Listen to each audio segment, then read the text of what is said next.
লোক আসলো, 100 লোক আসলে ওই 100 লোকের মধ্যে আমি আগে কাগজগুলো দেখবো যে এইখানে কে কে অভিজ্ঞ আছে। ওর মধ্যে থেকে যারা অভিজ্ঞতাভাবে অনেক সিনিয়র তাদেরকে আমি বাছাই করব, বাছাই করে এক সাইডে আনবো, আনার পরে আপনার আই টেস্ট, যেটা আই টেস্ট মুখে প্রশ্ন করে। আর তখন আই টেস্টে আপনার যখন আপনার ইন্টারভিউ জিজ্ঞেস করবে, যেমন ওল্ডিং জয়েন্ট কয়টা, আপনার জিজ্ঞেস করতে পারে যে ওল্ডিং যে এই ক্যাপিনটা মারছে এর হাইট কত হতে পারে। 90% ওল্ডার বলতে পারে না। ভালো কোম্পানিতে ইন্টারভিউ দিতে গেলে আই টেস্টেই ফেল যায়। অনেকে বলে যে 6 পয়েন্ট থাকবে, 7 পয়েন্ট থাকবে হাইট, কিন্তু থাকবে 3.2 সর্বোচ্চ হাইট। এই প্লেট থেকে 1 মিলি আপ থাকতে পারবে, 1 মিলি যদি ওল্ডিং হয় না তাহলে ওটা ওকে, সমস্যা নেই, 1 থেকে 3.5 মিলি পর্যন্ত, বুঝতে পারছেন, 3.2 তো এটা হলো আপনার ওল্ডিংয়ের হাইট থাকবে। এরকম প্রশ্ন করে, বুঝছেন। এই প্রশ্নগুলো যদি উত্তর দিতে পারেন এরপর আপনাকে একটা জব তৈরি দেবে। এরকম এই জবে ওয়েল্ডিং করতে হবে, আপনার জবটা নিজের তৈরি করা লাগবে।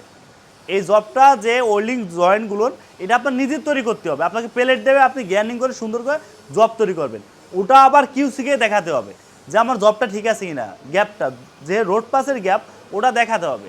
গ্যাপ ঠিক থাকলে এরপর আপনি ইন্টারভিউ দিতে যাবেন। ইন্টারভিউ দিতে গেলে অনেক ইঞ্জিনিয়ার আপনার মারার পরে রোড পাস আপনার প্রথম দেখবে, দেখার পরে ওটা আপনার ওকে দেবে।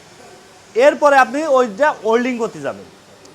ওয়েল্ডিং করতে গেলে আপনার এটা প্রথম কি করবেন, ফিল্ম করবেন, তারপর ক্যাপিং করবেন। ক্যাপিং করার পরে ওটা আবার কিউসি দেখবে, আপনার এই ক্যাপিংটা দেখবে। যদি উপরে ক্যাপিংয়ের চোখের নজরে যদি খারাপ হয় তাহলে কি আপনার ওটা রিজেক্ট করে দেবে। ওটা আপনার আটটিতে ফাটাবে না ভাই। আটটি বোঝেন, সর্বোচ্চ সর্বকালের সেরা এক্সরে, যা আর কোনো এরূপে এক্সরে হয় না।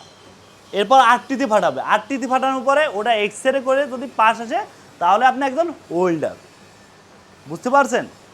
তত সময় কিন্তু আপনি ওয়েল্ডার না। তো আপনার কি থিওরি ক্লাস খুবই জরুরি। আপনার থিওরিতে অনেক কিছু শেখা যায়।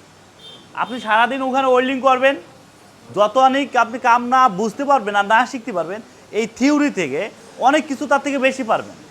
এটা আপনি ঠান্ডা মস্তিষ্কতে আছেন, নীরব। একটা মানুষ দেখবেন যখন কথা বলে আর একটা মানুষ যখন কথা শোনে তখন নীরব হয়ে যদি মনোযোগ দিয়ে শোনে, তা 100টা কথা বললে কিছু না হলে 30% কথা তো মানুষ বুঝতে পারে।